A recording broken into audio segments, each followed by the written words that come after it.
You missed it, John.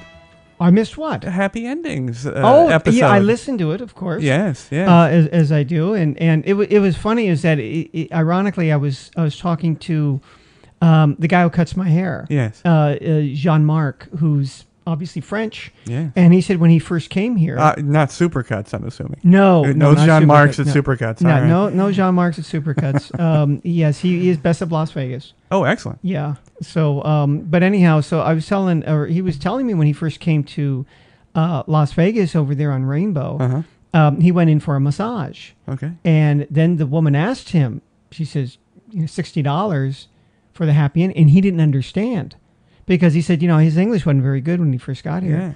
Yeah. And so she made a hand motion to explain, which was universal. Yeah. And he said, "Oh, for $60, I can do that for free." That was it. No, it was very interesting. It was you missed it. It was a bacchanalia. It was like a scene from Caligula. I was thinking about that though, thinking that because I don't know Deidre, but I heard your description and yes. I thought, if I had a choice, I mean, you and I have both talked about this in the past about massages. And so, I'm just not into having somebody put their hands on me. Unless it depends on the situation, but something like that. Sure. And I thought, wow, if it's a really good-looking woman, I might have a reaction that I really can't control. You know what I'm saying? Well, of course. And do I really want that? So, given a choice between getting the massage by a really good-looking woman or, the bull dyke that looks like Sergeant Carter from Gomer Pyle, I think I'll take the Sergeant Carter. Yeah, it's all business. Right? Deidre is a sweet girl, very pretty. She the Amish thing still blows me away. Yeah. That you go from that to Las Vegas. Even after the interview, we spoke a little bit, and I couldn't do it. I just couldn't do it. Just the fact that she has to solicit on the floor. It's not like she's just waiting at a salon for her clientele. She has to go and ask these schmoes, "Hey, you want me to rub your back?" Yeah. And however, I have to say, and kudos to Deidre and all the girls that do this. I got a tremendous response. Many people asking further questions, as well as I had a couple people, a person, his name is John, said how thankful he was that we had this interview because he's seen them. I think he mentioned he was specifically at the Flamingo. Really wanted to do it, but didn't know the procedure, didn't know if it was kind of scammy, if it was just a precursor to getting pickpocketed. But no, absolutely real. I mean, there are full teams of girls in there, but it's a rough job. Like a lot of jobs here in Vegas they're rough jobs. It's not easy. It's I wouldn't say it's hard job. It's hard on you. Yeah, and I can imagine. I mean, some of the guys who play, the whales, maybe a whale in more than one meaning. They could just be big slobby, flabby guys, and that must not be very right. Oh no, and that's exactly. I mean, without being graphic, I mean they're fat and old and awful and unshaven. Oh, and how about the guy was like a 7-hour massage at $2 a minute? 7 hours. I don't know. I don't believe we talked about exactly. She wears gloves. You see that with the kitchen gloves, the big yellow ones. Yeah, the oven mittens with a body condom. But now that being said, John of course has spent many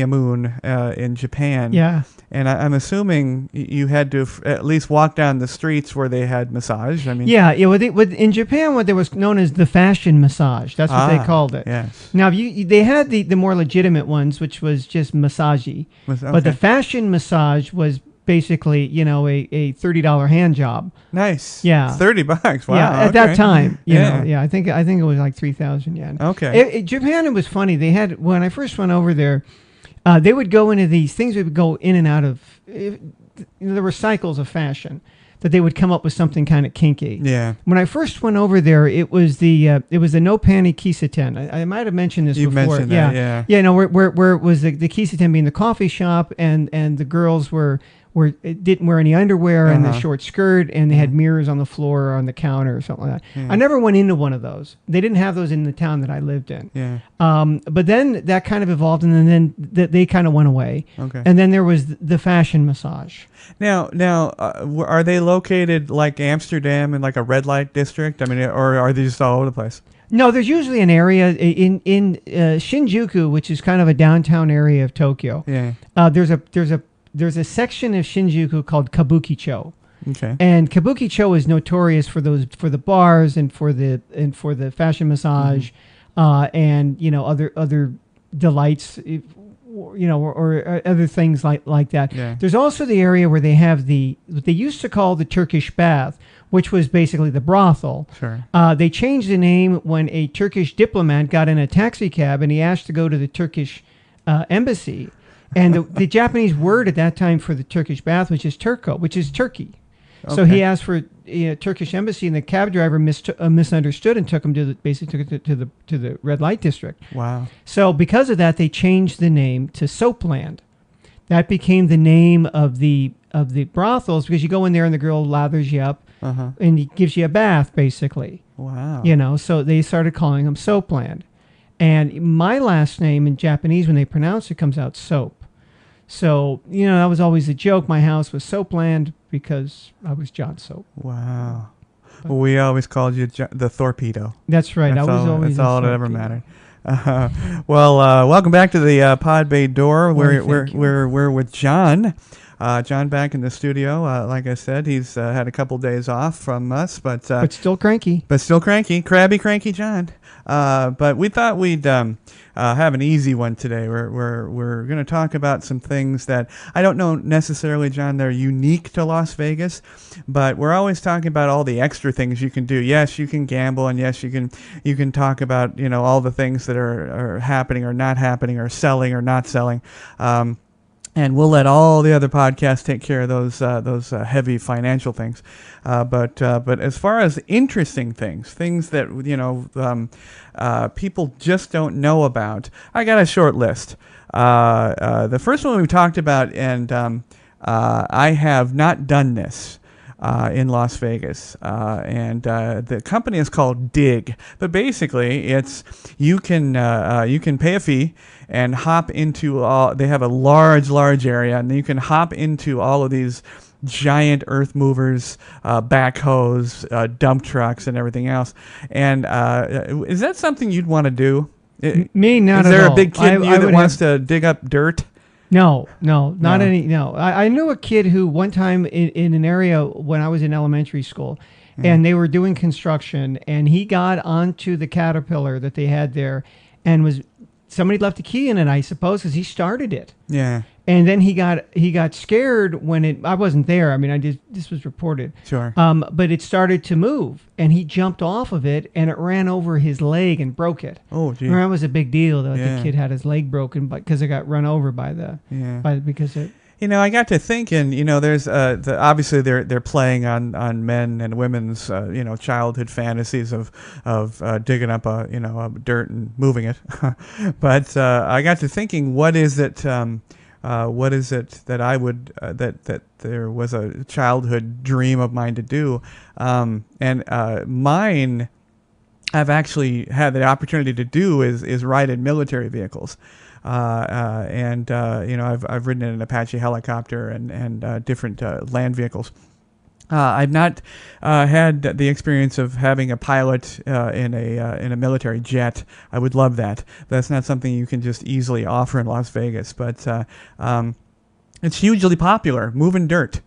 I moved a lot of dirt at my house and by wheelbarrow. Now I wonder if they double dip. Like saying like we have a construction site, we need to move all this dirt. We'll get people to pay us to move it for us. I mean, they may be amateurs, but it's Las Vegas. I'm sure they do. But it's called Dig Las Vegas. Very popular. Highly recommended. I would recommend them if that's your thing. But I don't know. Maybe I'm cutting it short. I think once you get into those giant vehicles and have control over that, I think it would be probably quite interesting. Once at least.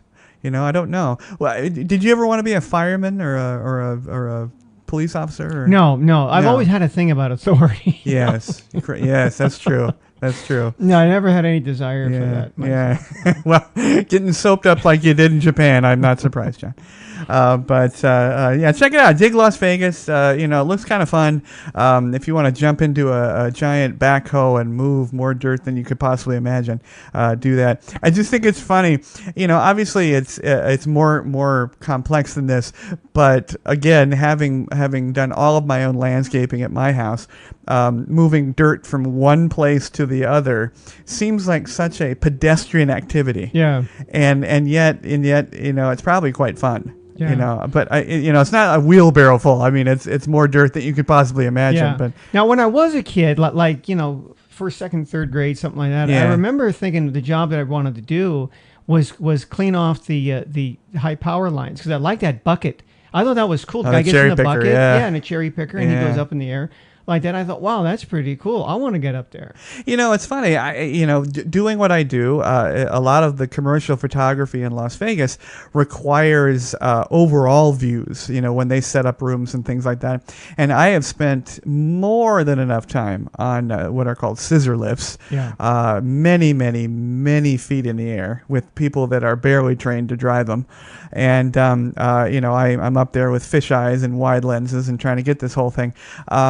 And I've had enough of that. I have had an outstanding opportunity to shoot outside of a helicopter, which is a one-time thing, and it's amazing. But that's pretty much the only industrial thing I care about. I mean, I've seen the fail armies and fail videos, where the guy was with the forklifts. And those are just nonsense. But I don't know. Maybe it's fun. We got to start doing these things we're talking about. We got to go out there and we have still yet to do our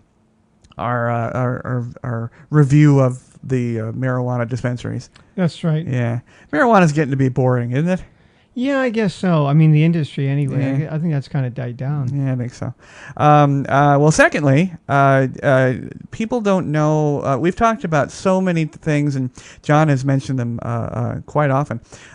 20 minutes, 40 minutes, less than an hour out of town, any direction, you could do something else in Las Vegas other than gamble and lose your money and swim in dirty pools. No, I'm just kidding.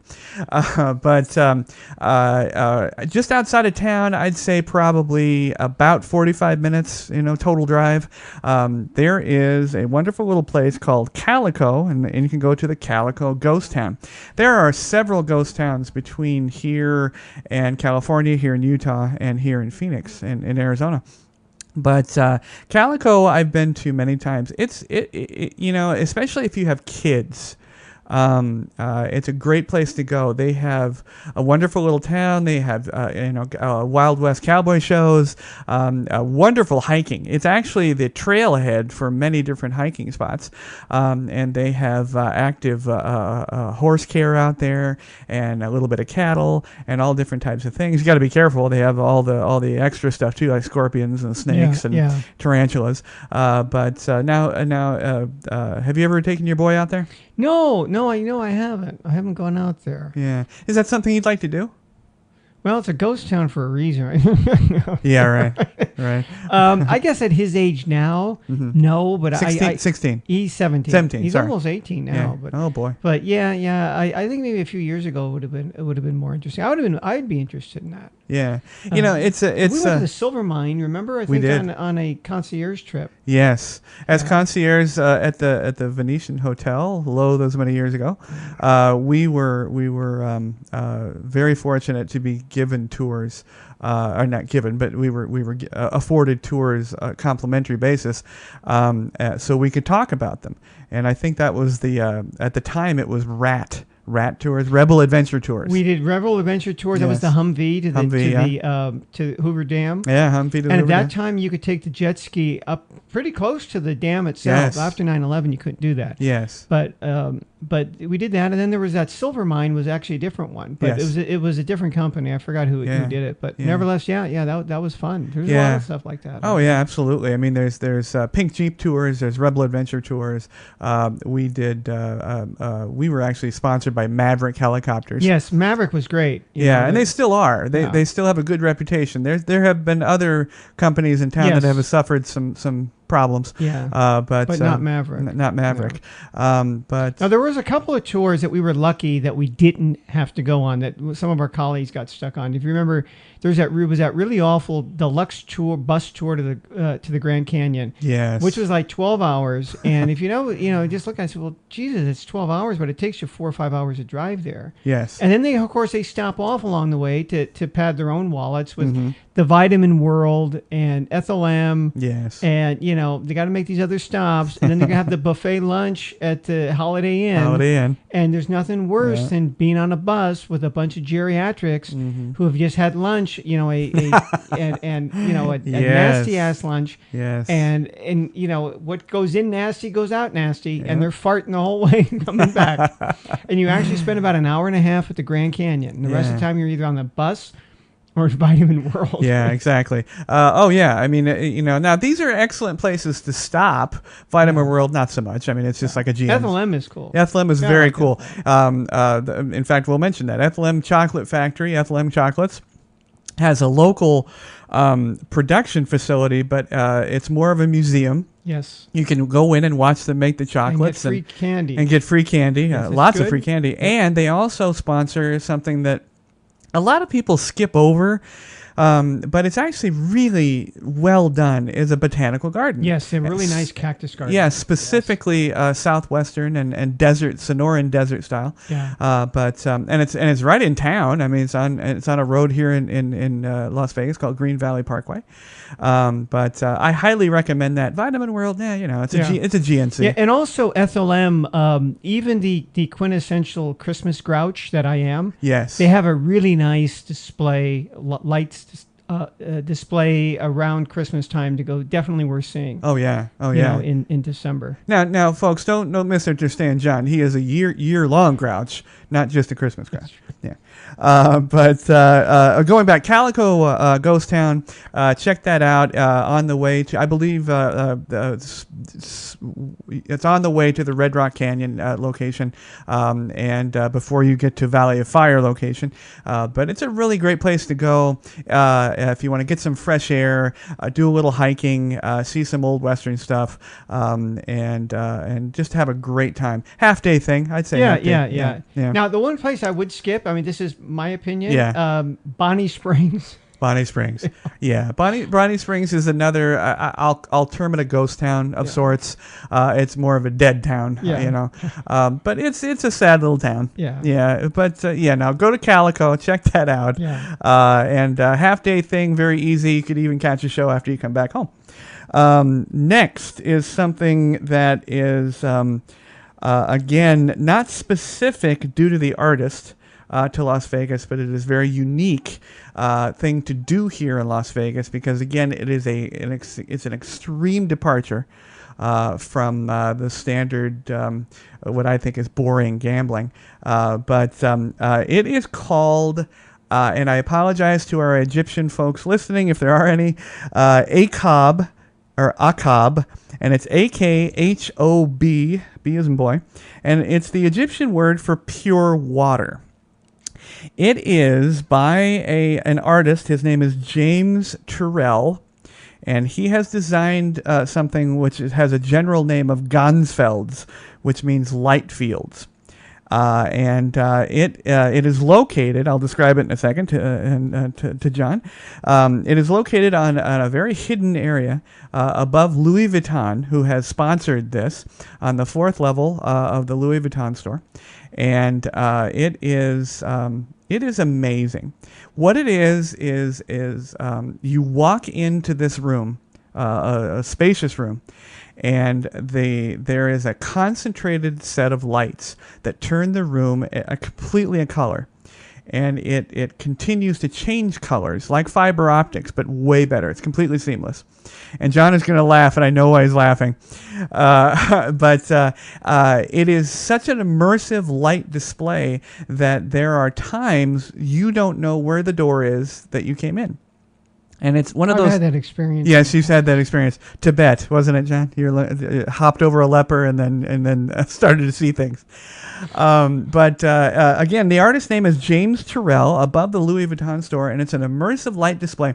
And it's truly, I mean, it's maybe 30 minutes of your time. Yeah. But it sounds so cool. I have not done it, and I'm going to go do this thing. I think it's very cool. Let's do that after we go to the The dispensary. marijuana thing, yeah. Gummy bear light thing. All right. That's right. But now we have a tremendous number of art displays here. Have you been? Now Bellagio is probably the most notable. Yeah, they had that are no longer there. Remember, we had the Hermitage. That was at the Venetian, and they had the Guggenheim. Yeah. But it's just people don't, when they come here. That was another one of the things that they tried out. Yeah. Las Vegas as a cultural mecca. No. Yeah, it's tough. I mean, again, referring to the great number of podcasts that talk about the standard stuff, gambling, eating, shows, and in that order, I think. They have tried and tried and tried again to have the cultural aspects of a New York, a Chicago, a Los Angeles. And unfortunately, I think you're right, John. They've failed. Yeah. Why do you think that, though? Well, I remember reading something that Ricky Jay said. Ricky Jay, he's known for being an actor, friend of David Mamet's, but Ricky Jay is really a scholar of magic history and a top flight sleight of hand guy. Amazing sleight of hand guy. And he did a great show, one man show, some years ago called Ricky Jay and His 52 Assistants. Mm-hmm. And it was a fabulous display of sleight of hand magic and magic history. And he was asked once why he never played Las Vegas. It just seemed to be a natural because he's, card tricks basically. Mm-hmm. And he said he didn't want to be in a venue where half the people were there to pick up women. Basically, they weren't there to see him. They were just there as kind of like going to the bar. Oh, well, you go to a bar to have a drink. Well, yeah, but you're there for something else. That's the real reason you brought you there. It's a meat market. Yeah. So he didn't want to work under those circumstances, and I can understand that so that's what it is. People come here for all those other reasons. And I remember we had a guest come there, a real pissy guest came to the desk asking me if there was a nice, quiet place in the hotel for him to read. Mm-hmm. And I almost laughed. Really? And I said, well, there's your room, around here. And I said, well, no, really, there isn't. There used to be a lounge off of the casino. Now, I wouldn't describe that as being quiet, but there was a place you could sit down, and that's where they put in the Hermitage, right? Mm-hmm. Because at one time that was just kind of a lounge area. And he seemed to get pissed off at me about it. Yeah. And, he told me, there's not a quiet place to read. Well, what do you expect? It's a tourist attraction. Mm-hmm. You have thousands of people coming through here. You really think, and knowing the corporate mindset, do you really think they're going to let some space go unused, where they're not going to be making money on it? No, absolutely. Yeah, and I think the Venetian was they tried to spearhead a lot of the square footage usage for non-gaming. They really tried. They had museums, and they had displays, and they had nods to art of all different types, motorcycles, and it just didn't work. No, and I think with Bellagio, that was because that was Steve Wynn's pet. Yes, he got into collecting art, and that was a lot of that was his own art that he owned, that he was just pretty much just putting on display. Mm-hmm. So that was his own thing, and it was just like, if it made money for him, great. It didn't matter. It was his own artwork. And they did have some other displays coming out, but I rarely got anybody at the desk asking me about, what's the art exhibit at Bellagio? Now and then I did. Yeah. They had the Fabergé egg display, and I remember I had one or two people ask about that. Yeah, I had people ask where it was. They didn't really go any further than that. There was a small fee, and it's right. It's in the same area, right off of the Bellagio the garden area, the botanical area, which is in and of itself an art display. It's wonderful. More people ask about that, and more people ask about the Dale Chihuly Murano glass ceiling exhibit, but they really never went further into the Bellagio. The Bellagio, for people who don't know, Bellagio is a rotating art museum that has truly wonderful pieces. I mean, it depends on the style they're looking for. I mean, they had Kandinsky, and they had Renoir, and they had Rubens, I know, and then they have a smattering of all different types of artists.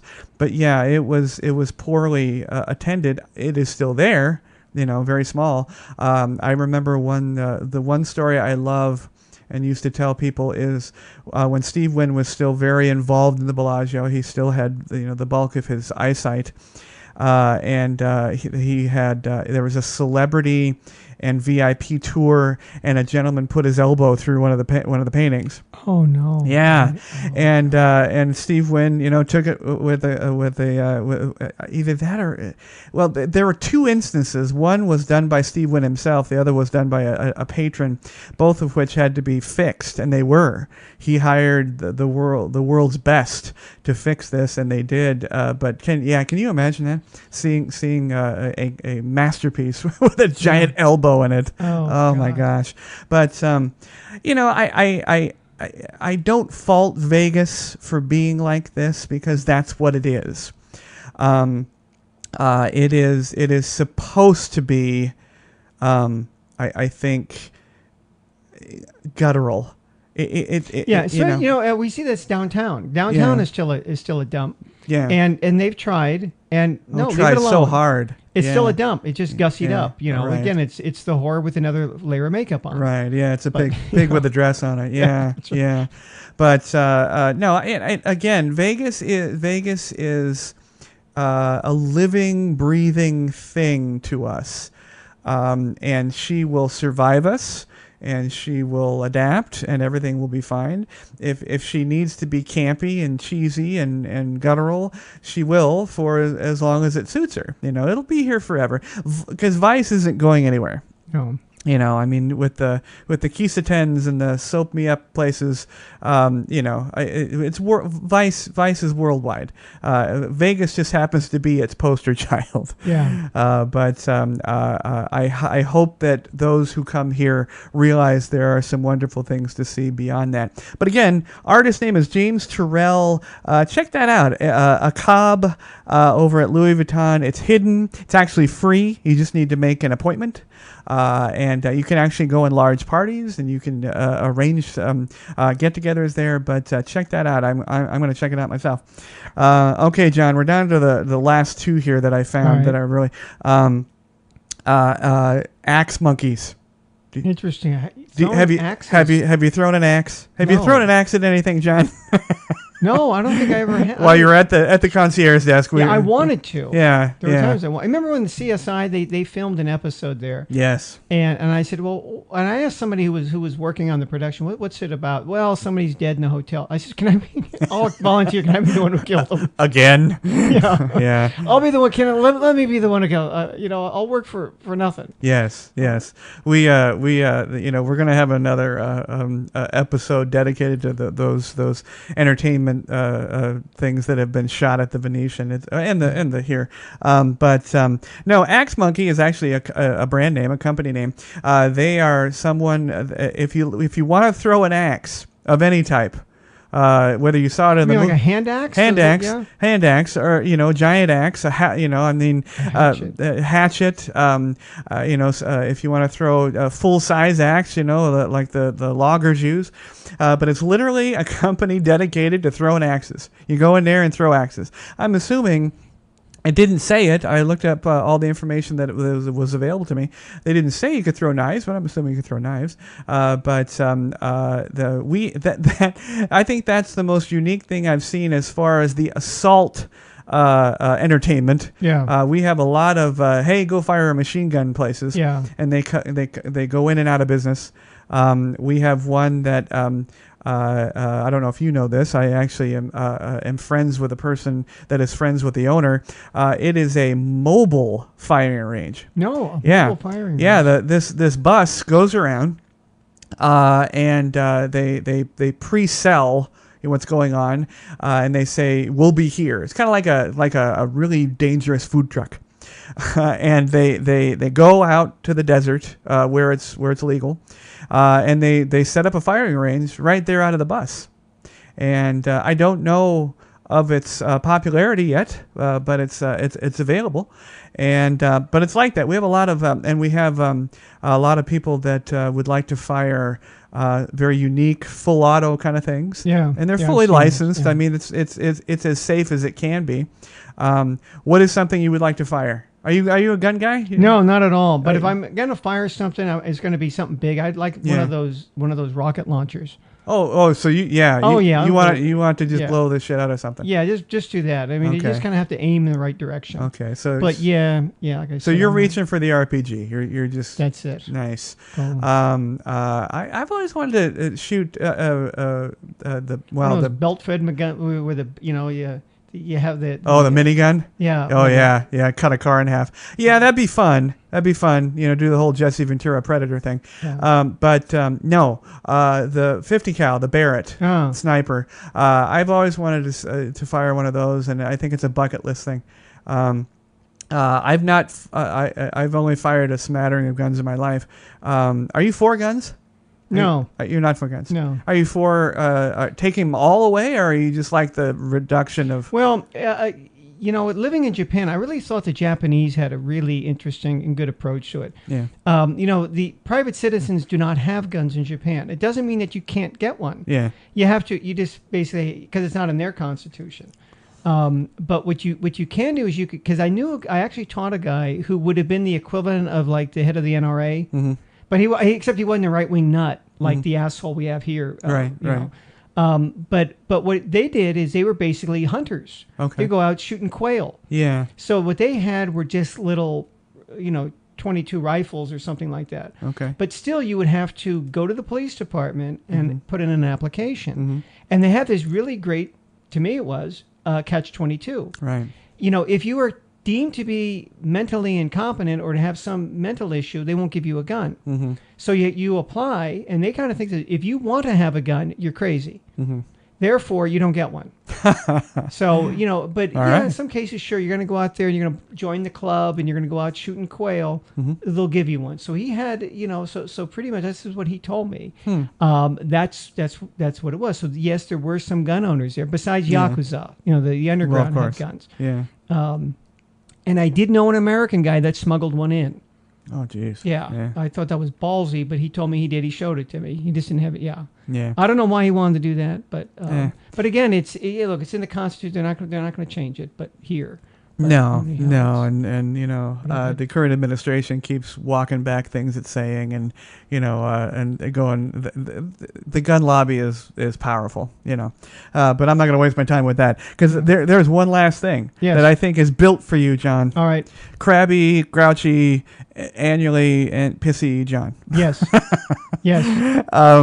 Have you heard of rage rooms? You were just telling me about those in the pre-show. That sounds great. Rage rooms. I was first exposed to rage rooms, strangely enough, on the show Amazing Race. It's a competition show on television, and broken down to its rudimentary level, you go in and break shit.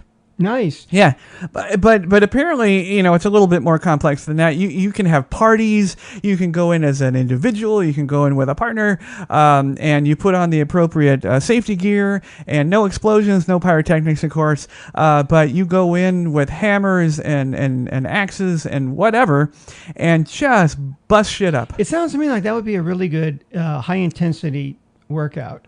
Oh, so yeah. Maybe they could combine that with 24-hour fitness should have that. Yeah. Because it sounds to me like, you could just really get into that. Oh, yeah, especially now, when you have them, flipping the shipping ropes and doing the CrossFit stuff, and the tires. You're beating the tires with the sledge. Yeah, yes. Absolutely. In fact, on Amazing Race, the episode that I watched, they had an aluminum bat, which actually was a very poor choice because of the vibrations to the hands. Yeah. But they were hitting TVs and hurting enjoying themselves. But oh yeah, you go in and bust TVs and light bulbs and you know, if you've ever taken the joy out of with a fluorescent light tube and watched that blow up as you threw it into the dumpster. But now you're not confined to the dumpster. You can just blow everything up. But I think it's hysterical. Yeah, I think it's wonderful. Now, Las Vegas is king or queen of fads. We will suck them dry, spit them out, and then say, give me another. Yeah. So obviously this is going to be a fad. I don't know. You know, the escape rooms, you think those are those on the way out? Are we in the middle? I don't know. It doesn't turn me on. Yeah. I mean, there's escape rooms actually in Las Vegas in our local communities. There's one right down the road. I don't know. I mean, I guess it would be fun, you know, with a small group, you know. Yeah. And I know the VR things are still a bit popular and all the 3D, you know, the immersion things. But Raids Room seems like it's got about a week. You know, you know, the efficacy of it. I mean, I'm sure it's cathartic. You walk out and you're exhausted and you try to work some shit out. But I don't know. I'd say very short. Yeah, there are other things here, like, you know, that we used to, well, we were at concerts, they're still around that have stood the test of time. Like the what was it? It was the simulation of the jumping out of an airplane. Oh, right. The parachuting. Yes, Remember that? I do. It was like a big wind tunnel. It was Skydive Las Vegas. Thank you. Skydive Las Vegas. Yes. That's still around? I believe they are. I saw it on the news. I mean, within like the last year. So. Skydive Las Vegas used to be very close to what used to be the Debbie Reynolds and then was the WWF. And then it was Greek Islands. Isles. Yeah. And now it's I believe it's trying to be turned into a conference facility. But Skydive Las Vegas, it's a giant fan. And you jump in there and it keeps you aloft. Yes. Hopefully. Yes. So that's still there. I mean, I don't know if they have those. I'm sure they have those other places, but that's something you can do here. There's something we were talking earlier about, you know, Las Vegas has always been known for the quickie wedding. Yeah. And you can do this in Reno as well, but they now have you can get married at the airport. Now, why you would want to do that, I don't know, but they do. What they really need is an annulment kiosk. Right. So when you leave, right? What did I do? Right. Yeah. Right. I still have a chance to fix this. Wow. But no. So I thought, that's pretty silly. Get married at the airport. At least wait till you get to the Strip, and then you can go. At least do the tacky drive-through at the Little White Chapel of the Flowers. That's right. That's right.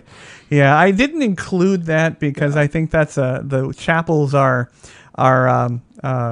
in and of themselves an entire subject we can talk about. There's some classic ones here. The Little Church of the West, which is the oldest one. Yes. Little White Chapel, which I think has Chapel of the Flowers. Chapel of Flowers. I was right. We Kirk of the Heather. Oh, remember that one? Right. Yes, we Kirk of the Heather Chapel. Yes.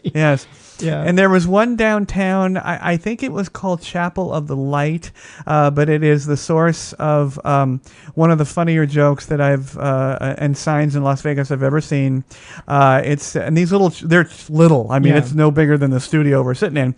And it said, blah, blah, blah, Little Church of the Light, highly recommended by owner. By owner. Yes, right. Yes. And aren't we all? Yeah. But we'll talk about the chapels another day. Little White Chapel, of course, I think has hosted the most celebrities. Yeah. And it is the one, if anybody disbelieves it who hasn't been here, yes, you can drive through and get married. That's you can absolutely drive through. It's not quite, you know, the speed at which you get a quarter pounder. No, it's more like a car wash speed. Exactly.